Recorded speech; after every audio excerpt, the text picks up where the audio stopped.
નમસ્કાર દર્શક મિત્રો, ફરી એકવાર આપ સૌનું સ્વાગત છે ગુજ્જુ પોકેટ યુટ્યુબ ચેનલમાં। આજના સૌથી પહેલા અગત્યના સમાચારોની વાત કરીએ તો સાઉદી અરબ સરકારે મક્કા મદીનાથી પવિત્ર જળ આબે ઝમઝમ લાવવા પર રોક લગાવી છે, એટલે કે હજયાત્રી હવે આ પાણી તેના સામાનમાં લાવી શકશે નહીં। એરલાઇન કંપનીઓને પણ આદેશનું કડક પાલન કરવા જણાવાયું છે। આનું નોટિફિકેશન સાઉદી જનરલ એવિએશન ઓથોરિટીએ બહાર પાડ્યું છે। પ્રતિબંધનું કારણ જણાવાયું નથી। અગાઉ 10 લીટર પાણી લાવવાની છૂટ હતી, બાદમાં ઘટાડીને તે 5 લીટર કરવામાં આવી હતી। ત્યારબાદના મહત્વના સમાચારોની વાત કરીએ તો કેન્દ્રની મોદી સરકાર પેટ્રોલ ડીઝલ પર એક્સાઇઝ ડ્યુટી ઘટાડવાના મૂડમાં નથી। કેન્દ્ર સરકારે થોડા દિવસ પહેલા રાજ્ય સરકારને વેટ ઘટાડવાનું કહ્યું હતું, પરંતુ હજુ સુધી ઈંધણની કિંમતોમાં લોકોને કોઈ રાહત અપાઈ નથી। આ સ્થિતિમાં લોકોને પેટ્રોલ ડીઝલના ભાવમાં રાહત મળવાની આશાને ઝટકો લાગ્યો છે। જો કે કિંમતો હજી સ્થિર છે। સળંગ 44માં દિવસે પણ ભાવ નથી વધ્યા।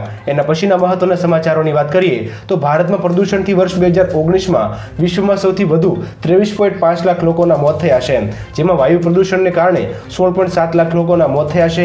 ધ લેસન પ્લેનેટરી હેલ્થ જનરલમાં પ્રકાશિત રિપોર્ટમાં આ દાવો કરવામાં આવ્યો છે। ભારતમાં પ્રદૂષણથી થતા રોગને કારણે રોજ 6500 લોકોના મોત થઈ રહ્યા છે। વિશ્વમાં દર 6ઠું મૃત્યુ વિવિધ પ્રદૂષણને કારણે થઈ રહ્યું છે, જેમાં 2019માં ભારતમાં સૌથી વધુ મોત થયા હતા। એના પછીના અગત્યના સમાચારોમાં જોઈએ તો નવા ટ્રાફિક નિયમ અનુસાર હેલ્મેટ પહેર્યું હશે તો પણ 2000 રૂપિયાનો દંડ લાગશે। હકીકતમાં મોટર વ્હીકલ એક્ટ અનુસાર મોટરસાયકલ તેમજ સ્કૂટર ચલાવતી વખતે જો આપે હેલ્મેટની સ્ટ્રીપ નહીં બાંધી હોય તો નિયમ 194D મોટર વ્હીકલ એક્ટ અનુસાર આપને 1000 રૂપિયાનો દંડ લાગશે, અને જો આપે BIS એટલે કે બ્યુરો ઓફ ઇન્ડિયન સ્ટાન્ડર્ડ્સ વગરનું હેલ્મેટ પહેર્યું હશે તો 194D મોટર વ્હીકલ એક્ટ અનુસાર આપને 1000 રૂપિયા દંડ લાગશે। આ ઉપરાંત નવા મોટર વ્હીકલ એક્ટ અનુસાર વાહનમાં ઓવરલોડિંગ કરવા પર 20000 રૂપિયાનો દંડ ચૂકવવો પડશે, તેમજ આવું કરવા પર પ્રતિ ટન 2000 રૂપિયાનો વધારાનો દંડ પણ આપવો પડશે।